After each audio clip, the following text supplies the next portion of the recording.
AI 하면 뭐가 떠오르세요? 한쪽에선 우리 일자리를 뺏는다고 하고 다른 한쪽에선 이게 국가의 미래라고 하잖아요. 오늘 이 얘기를 좀 해보려고 합니다. 한국 AI가 가진 정말 상반된 두 얼굴, 그 역설에 대해서 말이죠. 자, 이 숫자 한번 보시죠. 278만. 이게 바로 최근에 구직 활동도 포기하고 그냥 쉬었다고 답한 청년들의 숫자입니다. 이건 그냥 통계가 아니에요. 통계 작성 이래 역대 최대치라고 합니다. 한 세대가 지금 겪고 있는 위기를 적나라하게 보여주는 정말 충격적인 신호칸이죠.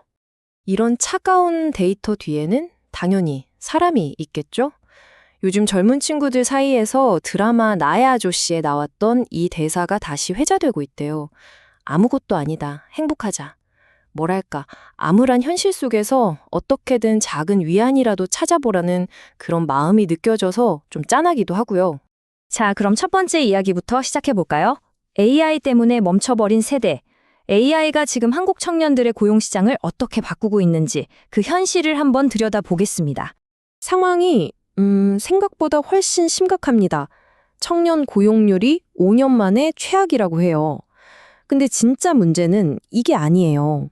예전에는 AI가 단순 반복 작업만 대신한다고 생각했잖아요. 근데 이젠 그게 아니라는 거죠. 엔지니어링, 건축, 법률 같은 소위 말하는 전문직 영역까지 AI가 치고 들어오고 있다는 겁니다. 불안감이 깊어질 수밖에 없겠죠. 자, 이렇게 개인들은 일자리 걱정을 하고 있는데 그 뒤에서는 완전히 다른 차원의 전쟁이 벌어지고 있습니다. 바로 새로운 AI 군비 경쟁이죠.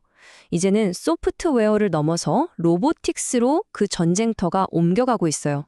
이 변화를 아주 쉽게 설명하는 비유가 있는데요. 바로 AI를 뇌와 몸으로 나눠보는 거예요. 지금까지의 경쟁은 챗 GPT처럼 코딩하고 글 쓰는, 그러니까 디지털 세상에 뇌를 만드는 싸움이었어요.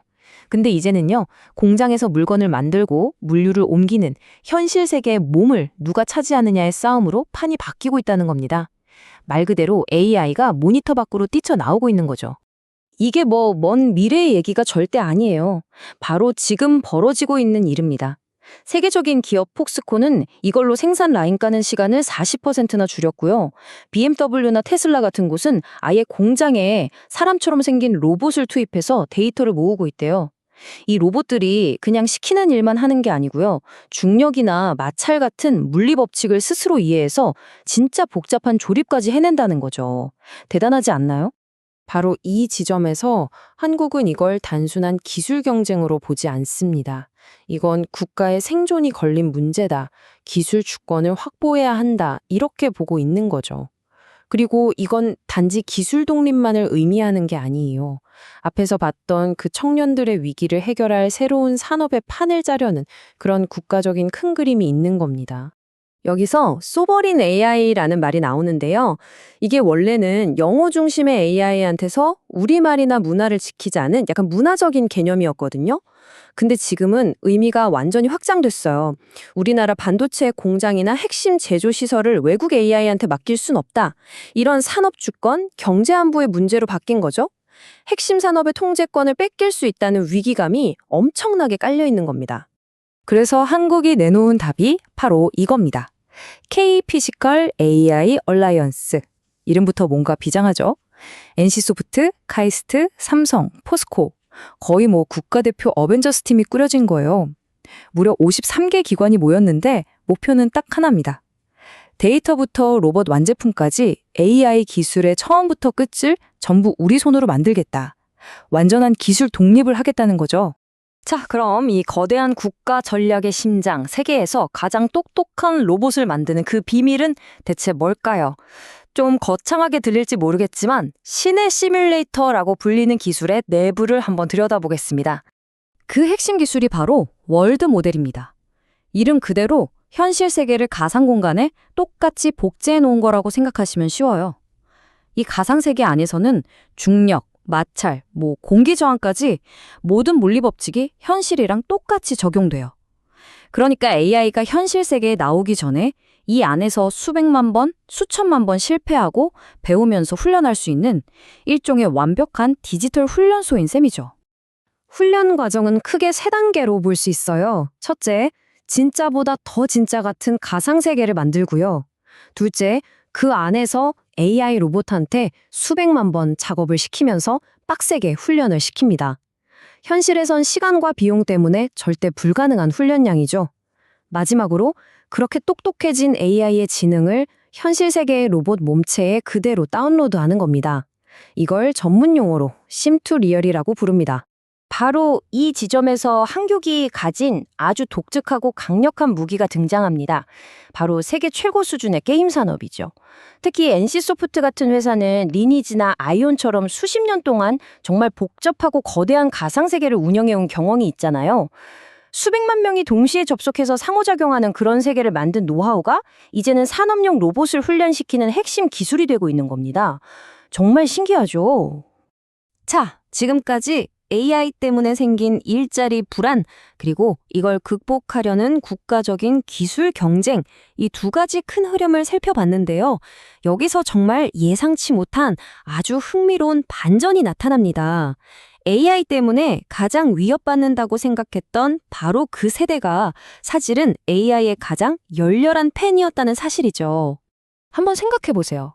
AI 때문에 내 일자리가 없어질지도 모른다는데 과연 젊은 세대는 AI를 두려워하고 있을까요? 무서워하고 경계하고 있을까요? 상식적으로는 그래야 할 것 같죠? 그런데 데이터를 보면 이야기가 완전히 달라집니다. 이거 보세요. 413%. 이게 뭐냐면 불과 2년도 안 되는 기간 동안 생성형 AI 유료 구독 서비스 가입자가 늘어난 비율입니다. 한마디로 폭발하고 있는 거죠. 사람들이 엄청난 속도로 AI를 그것도 돈 내고 쓰고 있다는 증거입니다. 그리고 오늘 이야기의 가장 중요한 부분입니다. 그럼 이 413%의 폭발적인 성장을 이끄는 사람들이 누구냐? 바로 20대가 37%, 30대가 32%. 둘이 합치면 거의 70%예요. 자, 이제 그림이 맞춰지시죠? AI 때문에 가장 큰 고용 불안을 느끼는 바로 그 세대가 역설적이게도 AI를 가장 적극적으로 활용하고 있는 세대라는 겁니다. 정말 놀라운 역설이죠? 그렇다면 우리는 이 거대한 역설을 어떻게 이해해야 할까요? 인공지능이 가진 이 두 개의 얼굴과 어떻게 함께 살아가야 할까요? 내 일자리를 위협하는 AI, 그리고 우리나라의 미래를 책임질 AI. 이 두 이야기는 사실 따로 떨어진 게 아닙니다. 동전의 양면 같은 거죠. 국가가 추진하는 이 피지컬 AI 전략은 물론 지금의 일자리를 대체할 수도 있겠죠. 하지만 그 너머에는 미래에 누구도 따라오지 못할 새로운 산업을 만들겠다는 거대한 비전이 있는 겁니다. 결국 지금 청년들은요, 자기 미래를 위협하는 바로 그 기술을 역설적으로 자기와 국가의 성공을 위해 반드시 정복해야만 하는 그런 복잡한 현실의 최전선에 서 있는 셈입니다. 마지막으로 이 질문을 한번 던져보면서 오늘 이야기를 마무리할까 합니다. 우리를 가장 불안하게 만드는 바로 그곳에서 우리의 번영을 이끌어낼 열쇠 또한 찾을 수 있을까요? 아마 이건 AI 시대를 살아갈 우리 모두가 함께 풀어야 할 숙제일 겁니다.